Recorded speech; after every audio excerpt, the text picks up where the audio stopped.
Hello mga katrip, ako ni si Pikot. So, sikasa na punta maabot ani karon. Nga mo ni ang Lil Brain Cafe diri sa Digos City. So, sulod na punta, diretso na ta sulod siyempre. Di na punta mananghid. Ay, ito si Ma'am Dahil mananghid tagdaron. Hihi. Hi ma'am, so nato diri karon kay magkuha ta sa ilang espresso machine kay ilang ipa-overhaul cleaning sa ato.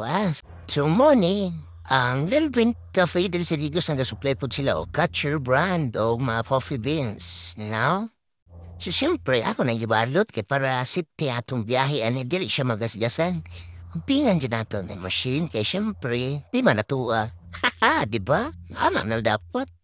So kung mga gusto magpa-overhaul or general cleaning dira sa machine, just call or text lang ang 1211 Coffee.